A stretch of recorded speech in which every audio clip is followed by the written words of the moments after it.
What if I told you one of the most world-changing technologies alive today, something so common we barely notice it, was quietly shaped by a black woman history almost left behind? And what if I told you her work didn't just influence GPS, but helped lay the mental blueprint for the way artificial intelligence understands the world today? By the end of this video, you won't just know her name, you'll feel the weight of her impact, and the weight of the story that almost never got told. Her name is Dr. Gladys Mae West, and her journey starts in a place where no one expected brilliance to survive, much less thrive. She was born in 1930 in Sutherland, Virginia, a small community in the segregated American South. Her parents worked the fields as sharecroppers, the kind of labor that has no finish line, long days, little pay, and a society determined to keep black families locked into generational poverty. Gladys grew up helping with the farm work, picking cotton, carrying water, doing whatever needed to be done. The world around her didn't imagine a future for her beyond that. But Gladys had a gift, an instinct for numbers. Patterns calmed her. Equations made sense in a world that didn't, and she held on to that gift like a lifeline. Her grades earned her a scholarship to Virginia State College, an HBCU that became the first place she felt her mind could stretch without limits. She majored in mathematics, a subject she adored because numbers were honest. They didn't care about race. They didn't care about gender. They didn't care about who society said she was supposed to be. Inside those classrooms, Gladys began imagining something that didn't even have a name yet. Machines that could one day model the real world. Machines that could learn from patterns. Machines that could handle complexity the way humans do. After earning her degree, she stayed on at VSU to complete a master's in mathematics, an extraordinary achievement for a black woman in the early 1950s. Still, breaking into scientific careers was nearly impossible. The Cold War was heating up, computers were emerging, and research labs were growing, but they were overwhelmingly white and male. Yet in 1956, she made it into the U.S. Naval Proving Ground in Dahlgren, Virginia. That alone was historic. Gladys was only the fourth black employee ever hired there, and one of the very few women. Picture walking into a workplace where almost no one looked like you, where people weren't sure you even belonged. But she walked in anyway, quietly determined, ready to do work that would shape the future. The machines she worked with weren't laptops or sleek servers. They were giant IBM computers that filled entire rooms, noisy, temperamental, and requiring immense patience. Programming wasn't typing. It was an act of engineering, mathematics, and endurance. Her job was to calculate the incredibly complex shape of the Earth. Not the smooth blue marble you see in pictures. The true Earth, with mountains, oceans, dips, curves, gravity variations, and constant motion. The kind of detail you need if you want satellites to orbit correctly, or missiles to stay on course, or GPS to function.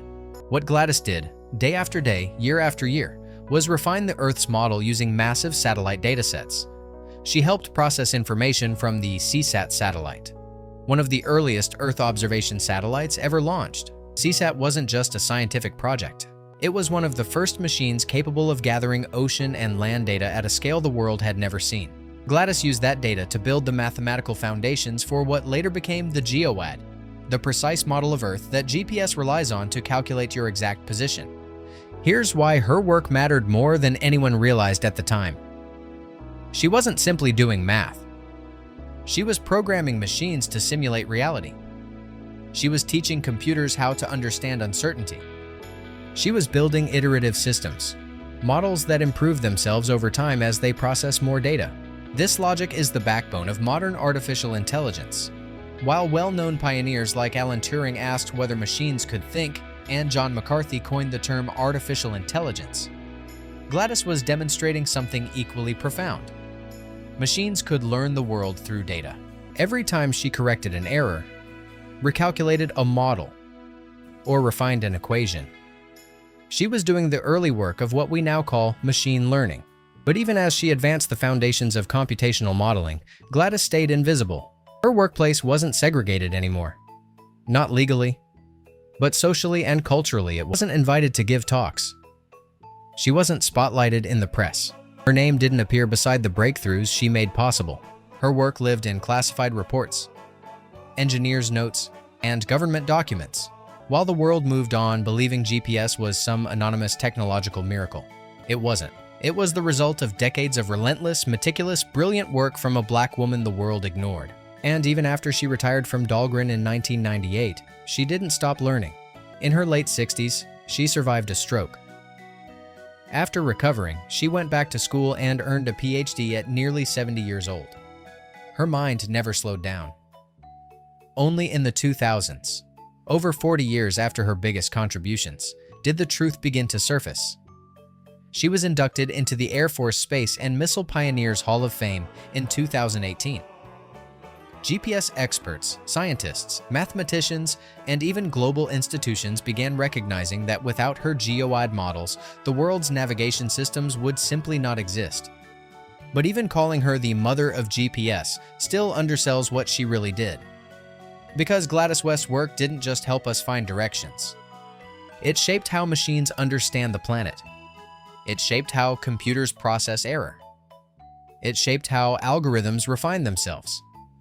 And those ideas, those mathematical philosophies, are built into artificial intelligence today.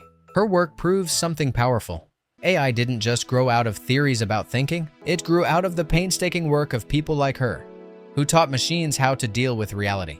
Her story makes us rethink everything we've been told about the pioneers of technology. We hear the names Turing, McCarthy, Minsky, Shannon, but Gladys West belongs right beside them. Not because she wrote theories about intelligent machines, but because she lived the ideas they were writing about. She showed machines how to see the world, how to process it, how to refine their understanding of it. She built a conceptual bridge between early computing and intelligent systems. And she did it at a time when the world wasn't ready to recognize her. A black woman born into poverty, who grew up picking crops in Virginia, ended up shaping the future of global navigation and influencing the trajectory of artificial intelligence. Her story is a reminder that brilliance is not limited by race, gender, or circumstance, but opportunity often is. And still, she pushed through every barrier.